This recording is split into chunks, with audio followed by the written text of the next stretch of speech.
kusoma Wakorintho wa kwanza sura ya 4 aya ya kwanza. Mwenye Biblia anaweza akatusomea. Mtu na atahesabiwa hivi kuwa tu ni mtumishi wa Kristo na wakili wa siri za Mungu. Hapo tena itahitajiwa katika mawakili ndio mtu ataonekana kuwa ni mwaminifu na kutumia yeye mwenyewe aliyempatia hizo mali au vipaji hivyo. Manake tunapotoa sadaka au tunapotoa zaka, tunatambua kwamba Mwenyezi Mungu ndiye aliyetupatia hivi vitu, na kwa sababu yeye ndo katupatia, sisi tunachukua jukumu la kumrudishia.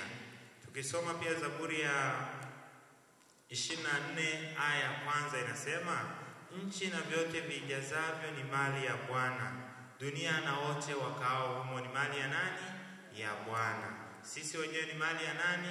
Ya Bwana. Kwa hiyo tunatakiwa kila tunachopata tumrudishie Mwenyezi Mungu. Ni kuwa mfereji wa Mungu kupitisha baraka za Mungu kwa kanisa na kwa wahitaji.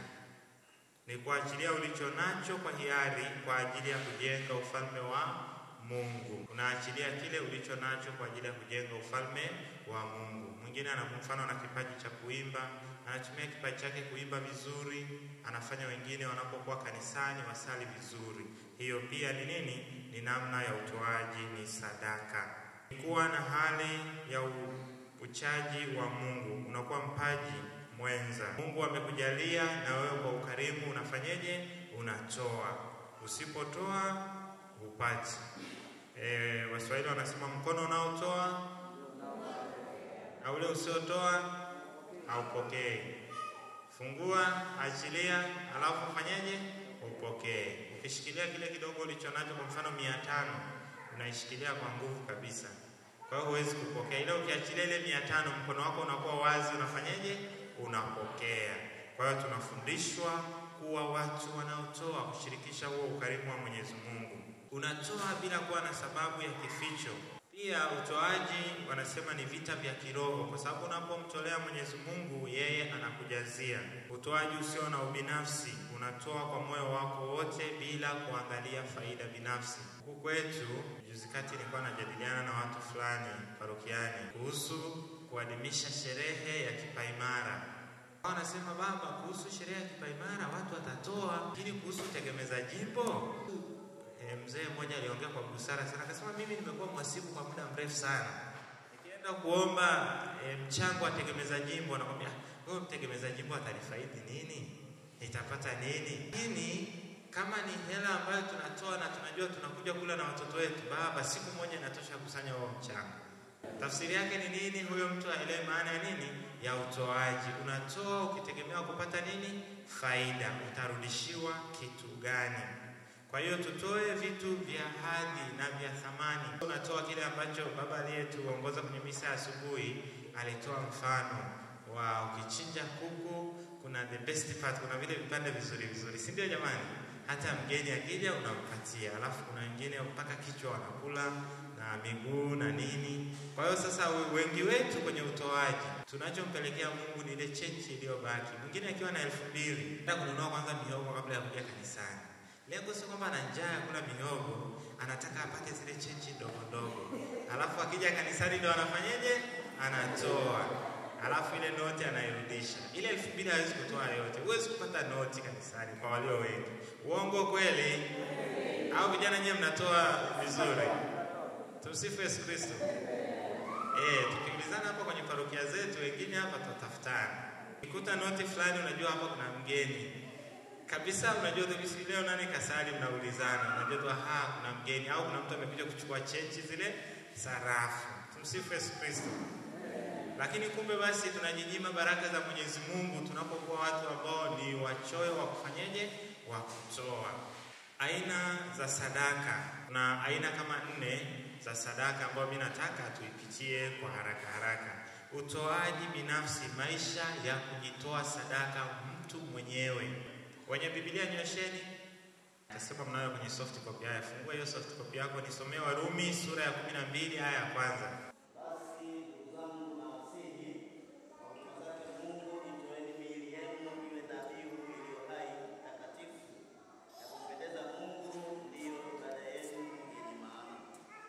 Asante. Kujitoa sisi wenyewe, ndugu zanguni, tumeitwa kuyatoa maisha yetu kuwa sadaka bila kujibakiza. Na kwenye sadaka, adui mkuu wa utoaji wowote, iwe ni sadaka ndogo au kubwa, ni wewe mwenyewe. Kwa mimi na wewe tunaitwa kujitoa wenyewe, kuwa dhabihu hai, safi, inayompendeza nani? Mwenyezi Mungu. Wiki mbili zilizopita, Dominika 32, ilikuwa tarehe 9 mwezi Novemba. Kanisa linafanya kumbukumbu gani? Nafanya sherehe gani? Utabakuriwa kwa kanisa la Laterano, basilika kubwa ambayo ni mfano wa makanisa mengine. Kwa nini nimetaja hilo? Msisitizo mkubwa ulikuwa ni sisi wenyewe ni hekalu la Roho Mtakatifu. Tunapozungumzia kuhusu makanisa yetu, tunapozungumzia kuhusu hekalu la Mungu, kumbe sisi wenyewe ni nani? Ni hekalu la Mwenyezi Mungu. Na ni sawa na hili tunalokutana nalo katika waraka wa Mtume Paulo kwa Warumi sura ya 12, inayotutaka kwamba na sisi wenyewe tuitoe miili yetu iwe dhabihu iliyo hai, takatifu na kumpendeza nani? Mungu. Hiyo ni sadaka, utoaji binafsi. Mtu anajitoa. Kwa mfano, wengine wanajitoa katika maisha ya wakfu, kutumikia Mungu kwa maisha yao yote. Wanajiweka katika kifungo cha sadaka na wanajinyima baadhi ya vitu. Maana hata kwenye utoaji wa sadaka, kwa mfano ukitaka kuwa padri au ukitaka kuwa mtawa, lazima tuhakikishe kwamba na wewe mwenyewe ni mzima, uko fiti, ili utoe sadaka iliyo kamili. Na sadaka inayofanyaje? Inayouma. Manake kama hakuwa uko sawa, manake hiyo sio nini? Sio sadaka. Kwa hiyo ni sadaka ya kujitoa mtu mwenyewe kwa ajili ya ufalme wa Mungu. Ya pili ni sadaka ya mzaliwa wa kwanza, malimbuko. Ukisoma waraka wa pili wa Mtume Paulo kwa Korinto sura ya 9 aya 6, anazungumzia pia hilo, kwamba apandaye haba atavuna haba. Anasisitiza sadaka ya malimbuko ni nini? Ni sadaka ya mzaliwa wa kwanza au wa pato lako la kwanza. Iwe ni kwa wanyama, unafuga mbuzi, mzaliwa wa kwanza yule mwanambuzi anayezaliwa, au ndama wa kwanza wa ng'ombe anayezaliwa, unatakiwa umtoe kama nini? Kama malimbuko. Hata mtoto wako wa kwanza anapozaliwa, unatakiwa umtoe sadaka kwa Mungu. Unamtolea sadaka gani? Unaweza ukaomba nia ya misa kumwombea mzaliwa wako wa kwanza, kwa sababu atakuwa milango ya baraka kwa watoto wako wengine wote. Kwa sadaka ya mzaliwa wa kwanza, au kama ni nafaka, kile unachokivuna cha kwanza unatakiwa ukipeleke kanisani, umtolee Mungu. Na unapopeleka kanisani, si tu unapeleka na kuiegesha mahali au unaiweka kwenye kisonzo cha sadaka. Hapana. Sadaka hiyo ya malimbuko itolewe kwa mhudumu wa kanisa na ielekezwe kwa mtumishi ambaye ndiye kiungo cha kukuvusha, mwakilishi wa Kristo anayepokea sadaka hiyo, yaani padre, na itumike kwa ajili ya mafanikio ya kujenga madhabahu ya Kristo, kanisa, kwa ajili ya utumishi wa wote.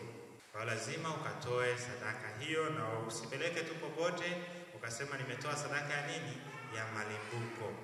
Wengine wanapeleka hata mayai. Kuku wake akishataga, basi mayai yale ya kwanza anapeleka kama nini? Malimbuko.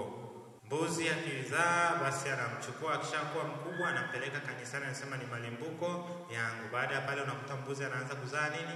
Mapacha. Kila baada ya miezi 5 mapacha. Kila baada ya miezi 5 mapacha. Basi ndani ya muda mfupi unakuwa na mbuzi wengi kuliko yule ambaye hajatoa malimbuko afu mbuzi ananyonyesha mtoto miaka 2. Hapo unakuwa haujapata nini? Faida. Kitabu cha Kutoka sura ya 6 aya 14. Hao ndio vichwa vya nyumba za baba zao, wana wa Israeli, mzaliwa wa kwanza wa Israeli ni Hanoki na Palu na Hezo na Karmi, au ni jamaa za Yuda.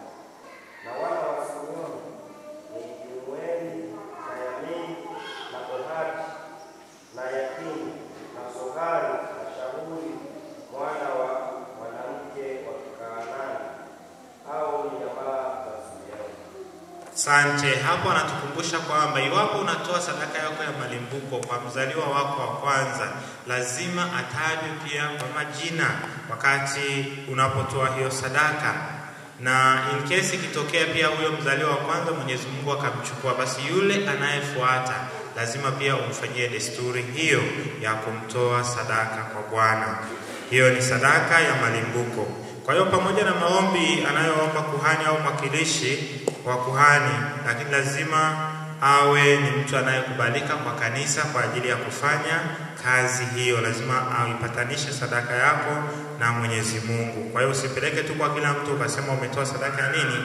Ya malimbuko. Kwa maeneo mengine wanachofanya, kwa mfano ukivuna mahindi yako ya kwanza, anachuma labda mahindi 8, anaenda kuyabariki malimbuko yangu 4, anaacha kanisani, mengine anarudi nayo nyumbani kwenda kula. Kuna wengine pia wanafanya hivyo.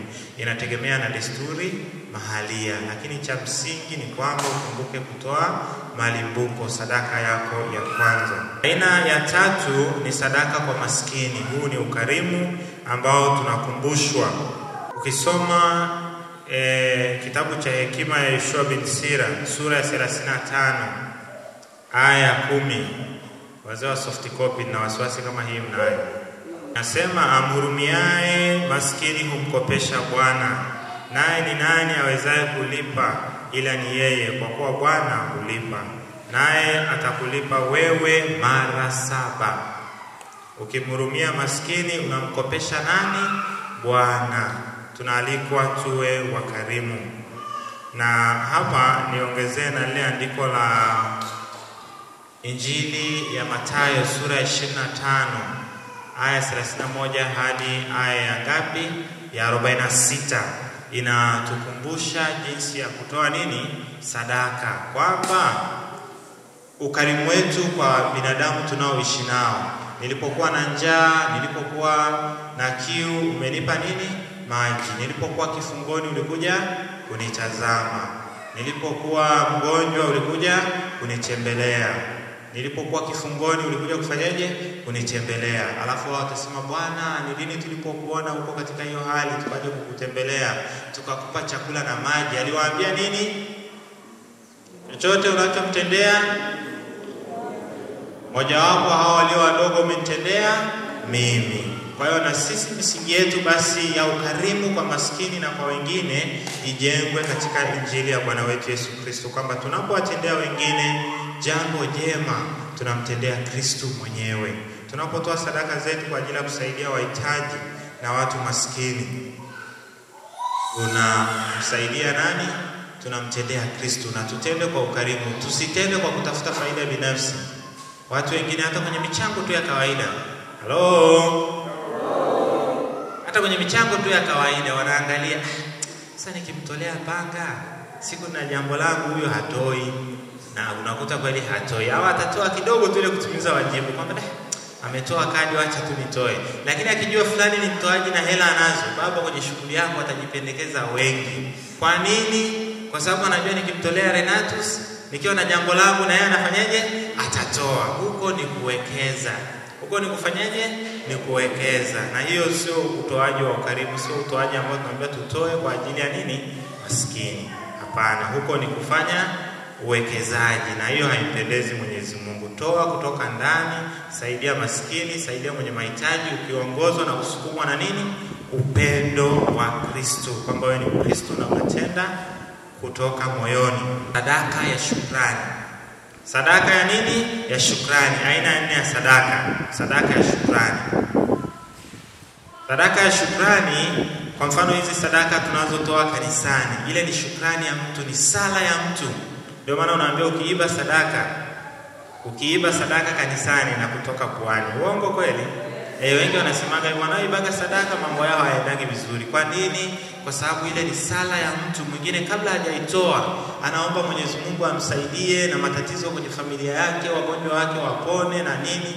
Na yule anayetolea ile sadaka ya misa takatifu pale anaposema, salini ndugu, hii sadaka yangu na yeye nikubalike kwa Mungu Baba Mwenyezi, maana yake anaitolea sadaka, ile sadaka ambayo umefanyaje? Umejitoa na kujinyima. Hiyo ni sadaka ya shukrani. Ni sadaka ya shukrani anayotoa mtu kwa ukarimu wake kwa kile ambacho Mwenyezi Mungu amefanyaje? Amemjalia. Iwe ni kwa siku, iwe ni kwa wiki, ni ile sadaka ambayo mtu anatoa kwa ukarimu kwamba Mungu amemjalia na sasa yeye anatoa kwa ukarimu.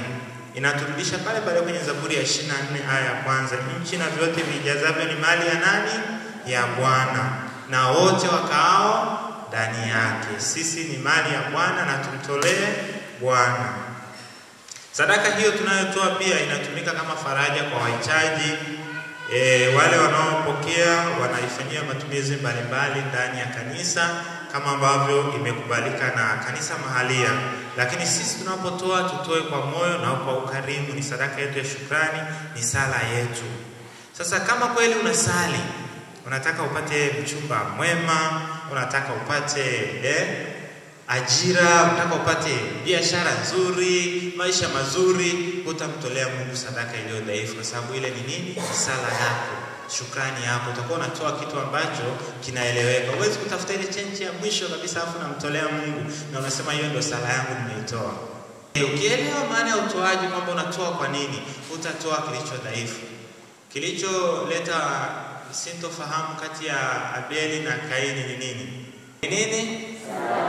Sadaka moja anatoa kwa ukarimu kutoka ndani na inampendeza nani? Mwenyezi Mungu. Alafu mwingine anatoa kilicho dhaifu na sadaka yake inakosa kwenda kwa Mwenyezi Mungu, na sasa anachofanya, kosa moja, uovu moja unazaa uovu mwingine. Badala ya kusema ngoja nikajifunze kwa ndugu yangu, nimuulize ndugu yangu, vipi? Mbona sadaka yako inakubalika na ya kwangu haikubaliki? Yeye anaamua tena jukumu lingine la kumwangamiza ndugu yake kwa sababu ya nini? Ya wivu.